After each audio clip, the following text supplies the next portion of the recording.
जो है ट्रस्ट के माध्यम से जन सेवा हो रही है। सिर्फ एक हिंदू धर्माचारी को क्यों कहा जा रहा है, एक हिंदू धर्माचारी को क्यों कहा जा रहा है कि आपने जो संपत्ति अर्जित की है इसकी जांच होगी। मैं निवेदन करना चाहता हूं, वो जांच अगर कल करना चाहते हैं वो जांच आज कर ले। संतों को जो मिला है वो भारत के कोई भी संत हो, किसी भी संप्रदाय का हो, किसी का भी अनुयायी हो, जिसको जो कुछ भी मिला है देश के लोगों ने दिया है और देश के लोगों की संपत्ति के संत मालिक नहीं है। हम तो उसके पहरेदार बनकर के समाज की और राष्ट्र की सेवा कर रहे हैं और वही सेवा स्वामी रामदेव जी महाराज कर रहे हैं। हास्यास्पद तब लगता है, मैं निवेदन करना चाहता हूं, दान की गौ की क्या जांच करानी है।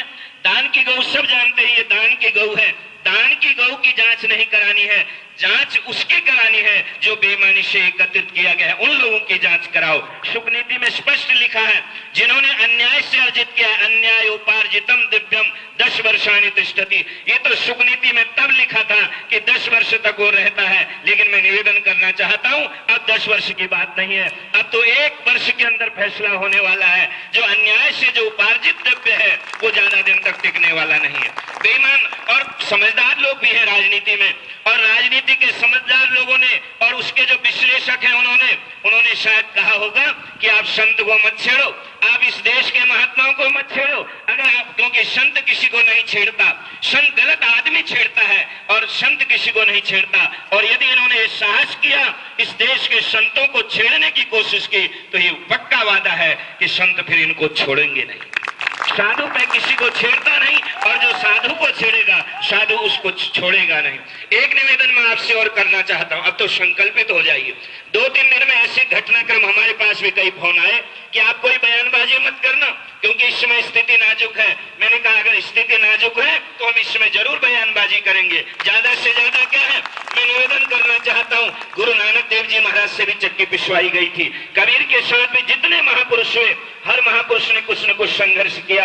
अगर सत्य की लड़ाई में स्वामी रामदेव जी के साथ आप लोग खड़े हैं तो भारत का साधु समाज भी खड़ा है, संत समाज भी खड़ा है, हर वर्ग का व्यक्ति खड़ा है। मैं निवेदन करना चाहता हूं, प्रथम व्यक्ति से लेकर के अंतिम व्यक्ति तक खड़ा हुआ है। अब इनके अंदर भय है और इनका भय आक्रोश में, क्योंकि पिटारी का सांप तब तक मौन रहता है जब तक उसको ठोकर नहीं लगती है, और पिटारी का सांप फन उठाता है एक बार जब उसको ठोकर लगती है, क्योंकि इनको एक ही भय है। साधु संतों की जांच में इस देश में पहले भी ये कोशिश की गई, कभी कुछ नहीं निकला, क्योंकि दान की वस्तु से क्या निकलना है, क्योंकि जो कुछ भी है वो बिल्कुल खुला है, वो बिल्कुल पोस्टकार्ड की तरह है, वो बिल्कुल पारदर्शी है। जो पारदर्शी नहीं है, जो खुला नहीं है, जो बंद लिफाफे की तरह जीवन जी रहे हैं, आप देखना देश के करोड़ों लोग आने वाले समय में एक दो वर्ष के अंदर में उनके चेहरे को बिल्कुल सामने रखेंगे और जब तस्वीर सामने आएगी आपको हमको पत्थर उठाने की जरूरत नहीं,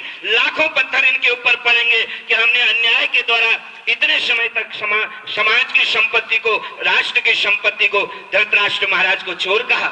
श्रीमद् भगवत गीता में एक ने पूछा, महाराज श्रीमद् भगवत गीता में धृतराष्ट्र को चोर क्यों कहा? धृत शब्द संस्कृत का है, उसके 2 अर्थ होते हैं, धृत का अर्थ कपटी भी है और धृत का अर्थ जो है चोर भी है। जब धृतराष्ट्र, आप श्रीमद् भगवत गीता को देखना, जहां धृतराष्ट्र वाचो लिखा, आद्य जगत गुरु शंकराचार्य भगवान ने कहा, जब उन्होंने गीता के ऊपर शांकर भाष्य लिखा, उन्होंने कहा जहां से धृतराष्ट्र बोल रहा है मैं वहां से शांकर भाष्य नहीं लिखूंगा, मैं तो शांकर भाष्य वहां से लिखूंगा जहां बेईमानी बोल रही है, वहां से मैं क्या लिखूंगा, मैं शांकर भाष्य वहां से लिखूंगा जहां ईमानदारी बोलेगी। और जब दूसरे अध्याय के 11वें श्लोक से जब श्री भगवान वाच हुआ, अशोच्यानन्व शोचस्तम प्रज्ञावादा शुभाष से गतासु न गतासु नानु सोचंती पंडिता, तब उस समय में कृष्ण बोला था और आज के समय में रामदेव बोल रहा है। और आप सबको मिल करके, एकत्रित होकर के, संगठित होकर के, ये कोई आपका मुद्दा, ऐसा लोग सोचते हैं शायद स्वामी रामदेव जी के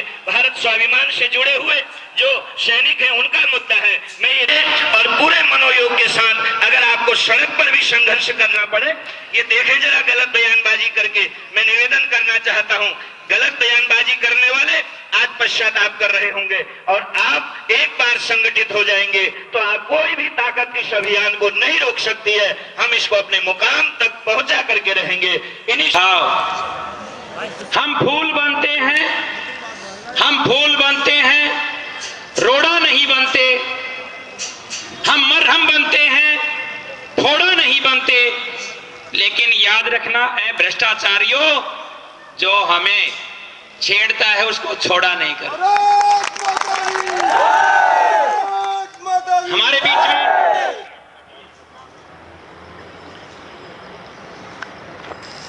पूज्य महामंडलेश्वर स्वामी यतीन्द्रानंद जी महाराज, यतीश्वरानंद जी महाराज हमारे बीच में उपस्थित हैं। हम पूज्य महामंडलेश्वर जी से प्रार्थना करते हैं कि वो भी हमें अपने आशीर्वाद देंगे। पूज्य महाराज। ओम विश्वानि देव सवित्र तुरितानि परासुव यद भद्रम तन्यासुव। आज ऐसे महापुरुषों का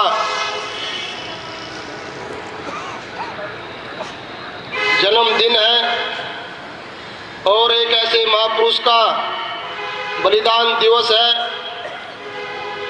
आज महर्षि स्वामी दयानंद जी महाराज का बलिदान दिवस, जन्म दिवस और चंद्रशेखर आजाद जी का बलिदान दिवस है। वास्तव में एक ऐसा संगम है और आज निश्चित रूप से राष्ट्रीय स्वाभिमान के कार्यकर्ताओं ने ऐसा दिन चुना है और स्वामी रामदेव जी महाराज के नेतृत्व में आज दिल्ली के अंदर लाखों की संख्या में कार्यकर्ता भ्रष्टाचार के खिलाफ, अन्याय के खिलाफ दिल्ली में एकत्रित है और उन्हीं के आह्वान पर भारत के कोने कोने में हर तहसील के अंदर इस कार्यक्रम के लिए एकत्रित हैं। बंधुओं, मैं कहना चाहता हूं, आज जो अभियान स्वामी रामदेव जी महाराज ने देश के अंदर छेड़ा हुआ है, निश्चित रूप से उस अभियान से केंद्र में बैठी हुई सरकार हिल गई है, क्योंकि आज जो पैसा देश के विकास में लगना चाहिए था, गरीबों के विकास में लगना चाहिए था, शिक्षा के क्षेत्र में लगना चाहिए था, स्वास्थ्य के क्षेत्र में लगना चाहिए था, वो पैसा देश के भ्रष्ट नेताओं ने विदेशों में लेकर जमा कर दिया है। और स्वामी रामदेव जी महाराज का बयान है, वो पूरे का पूरा पैसा हिंदुस्तान में वापस आए और वो पैसा देश के विकास में लगे। वास्तव में आज इस अभियान को एक लोग क्रांति के रूप में देख रहे हैं और देश का समाज, देश के क्रांतिकारी युवा इस अभियान से जुड़ रहे हैं। इस अभियान से सत्ता में बैठे लोग घबरा गए हैं। निश्चित रूप से आज जो ये आंदोलन की शुरुआत, ये काला धन हमारे देश में वापस आए, ये एक अच्छा काम है और साधु संत पूरे देश के माननीय स्वामी रामदेव जी के साथ है। मैं शब्दों में अपनी वाणी को विराम देता हूं। जय हिंद, जय भारत। बहुत बहुत धन्यवाद महामंडलेश्वर जी का। हमारे बीच में पतंजलि विश्वविद्यालय के विद्यार्थी भी पहुंचे हैं और दूर दराज से पूरे जिले से भारत स्वाभिमान के सभी कार्यकर्ता पहुंचे हैं। हम सब आपका हृदय से आभार प्रकट करते हैं। किसी ने कहा है जिक्र उनका ही होता है, जिक्र उनका ही होता है, कफन बांधे जो फिरते हैं वही कुछ कर गुजरते हैं जो सौदा सिर का करते हैं। अर्जुन की प्रतिज्ञा को अगर तुम आजमाओगे सफलता पैर चूमेगी, कभी ने मात खाओगे। वीरों की मौत मरते हैं, जमाने को बदलते हैं, वही कुछ कर गुजरते हैं जो सौदा सर का करते हैं। हमारे बीच में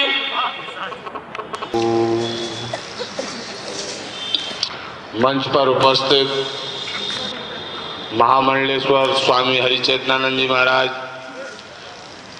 स्वामी यतीश्वरानंद जी महाराज, महंत प्रकाश मुनि जी महाराज, महंत विष्णुदास जी महाराज और अन्य संत, मातृशक्ति और हमारे युवा भाइयों, आज स्वामी रामदेव जी महाराज ने भ्रष्टाचार रोकने हुए काले धन के खिलाफ राष्ट्रीय आंदोलन जो छेड़ा हुआ है, उस आंदोलन में पूरे भारतवर्ष की जनता और पूरे भारतवर्ष के संत स्वामी रामदेव जी के साथ हैं। हम स्वामी रामदेव जी महाराज का यह धन्यवाद करते हैं कि स्वामी रामदेव जी ने जो ये आवाज उठाई है काले धन के खिलाफ, और जो कोई भी पार्टी हो, ये जो पार्टी कह रही है कि भाई स्वामी रामदेव जी की जांच कराएंगे, स्वामी रामदेव जी की जांच कराएंगे, ये पहले अपनी जांच कराएं। और जो ये कह रहे हैं वह सब गलत है। संत की जांच आप क्या करेंगे? संत की जांच कोई नहीं कर सकता। पहले अपनी स्वयं जांच कराएं, अपने गलेवान में झांक कर देखें। हम कुछ नहीं कहेंगे, हम इतना ही कहेंगे कि स्वामी रामदेव जी महाराज जो कर रहे हैं यह बहुत ही प्रशंसनीय कार्य है, और इस आंदोलन में पूरे देश की जनता स्वामी रामदेव जी के साथ है, साथ रहेगी। और इस पूरे भारतवर्ष के संत, चाहे वो किसी भी संप्रदाय के हों, वो स्वामी रामदेव जी के साथ हैं, कंधे से कंधा मिलाकर खड़े रहेंगे। ओम शांति शांति।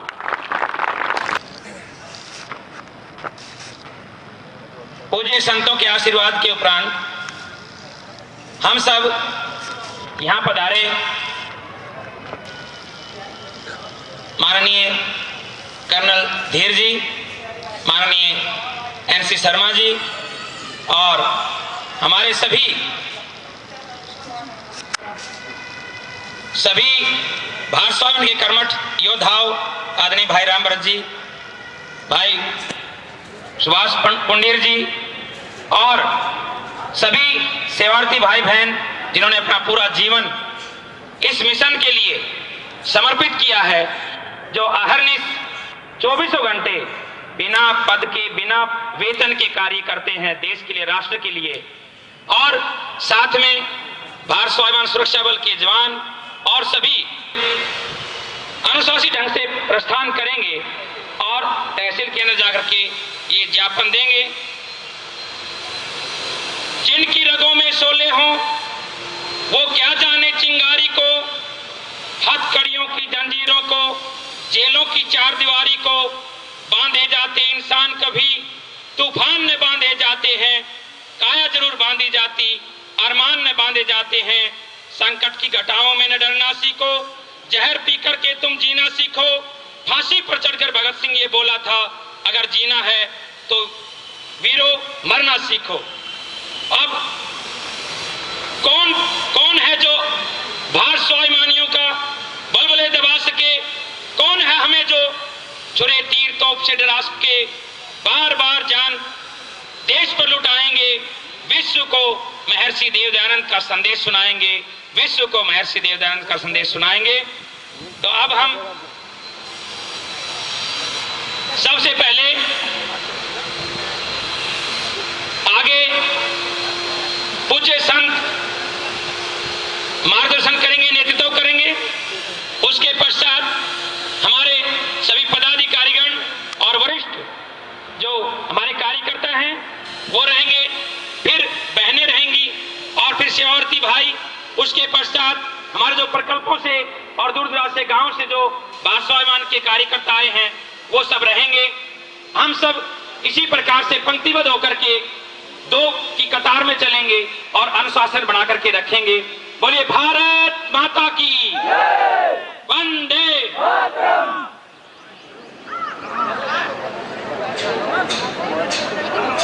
राजेंद्र जी बैनर लेकर के एक बार आगे हो जाएंगे, आगे वाली व्यवस्था बनाएंगे। भारत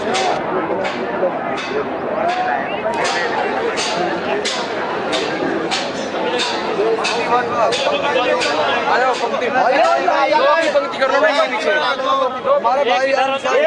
भ्रष्टाचार